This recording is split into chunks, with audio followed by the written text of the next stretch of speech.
Il nie avoir tué son épouse Alexia, retrouvée morte en octobre dans un bois de Haute-Saône, mais son avocate s'attend à une mise en examen. L'étau se resserre autour de Jonathan Daval, toujours en garde à vue mardi.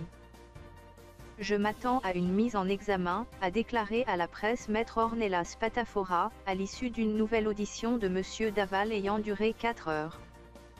Son autre conseil, Maître Randall Schwerdorfé, avait considéré dans la matinée que Jonathan n'est pas soupçonné par hasard. L'informaticien de 34 ans reste sur sa position de départ et nie toute implication dans le décès de son épouse, morte asphyxiée et dont le corps partiellement brûlé avait été retrouvé le 30 octobre, dissimulé sous des branchages dans le bois d'Esmoulins, Haute-Saône. C'est Jonathan Daval qui avait alerté les gendarmes le 28 octobre de la disparition de la jeune femme, partie courir selon lui, mais aucun témoin ne l'a vue ce jour-là. D'après les résultats de l'autopsie, cet employé de banque de 29 ans a été victime de violences, de coups et asphyxié. Il maintient qu'il a passé la nuit chez lui. A-t-il réellement, ou pas, passé la nuit chez lui ? En l'état, je suis incapable de vous infirmer ou de vous confirmer la version de Jonathan, les enquêteurs ayant des éléments sérieux pour établir le fait que le véhicule professionnel de Jonathan a bougé pendant la nuit, a expliqué Maître Schwerdorfé.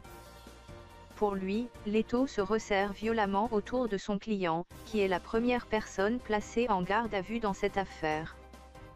Sa garde à vue, débutée lundi matin, doit prendre officiellement fin mercredi matin. La procureure de la République de Besançon, Edwige Roux-Morizot, tiendra une conférence de presse mardi à 20 h au tribunal de grande instance de Besançon. La nuit précédant la disparition de la jeune femme, un voisin a affirmé avoir entendu une voiture sortir du domicile du couple, et le dispositif de traçage dont était équipé l'utilitaire professionnel de Jonathan Daval l'atteste, a indiqué une source proche du dossier à l'AFP. Des traces de pneus correspondant à la voiture auraient également été retrouvées près du corps de la jeune femme, a précisé l'avocat du suspect. D'après une source proche de l'enquête, les enquêteurs ont également trouvé un tissu recouvrant le corps d'Alexia. Selon l'hebdomadaire Le Point, il pourrait s'agir de draps appartenant au couple. Eu égard à ces éléments objectifs, une présentation devant un juge d'instruction est quasi certaine, a estimé Maître Spatafora. Jonathan Daval a été interpellé lundi à 9 h à son domicile de Gray-la-Ville, Haute-Saône, et une perquisition a été menée dans le pavillon du couple, ensuite mis sous scellé. Lors de sa première audition, en tant que simple témoin, Jonathan Daval avait évoqué une dispute avec sa compagne la veille de sa disparition. L'altercation expliquait, selon lui, les marques de griffures, voire de morsures visibles au niveau de ses bras et de ses mains. Les enquêteurs de la section de recherche de Besançon explorent l'hypothèse d'une dispute conjugale qui aurait mal tourné. Le couple, qui avait des difficultés à avoir un enfant, connaissait de vives tensions, ont indiqué à l'AFP plusieurs sources concordantes.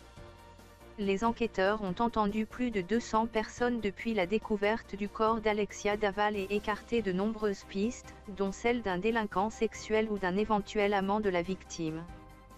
Les parents d'Alexia, qui ont toujours montré leur soutien à leur gendre, ont été entendus comme témoins mardi matin, a-t-on appris de sources proches du dossier. Leur avocat, Jean-Marc Florent, a décrit sur BFM TV M. Daval comme un garçon très calme, un peu effacé, mais jamais les adjectifs de colérique, impulsif, viol n'apparaissent dans ce dossier. C'est un garçon extrêmement calme et constant, a-t-il dit.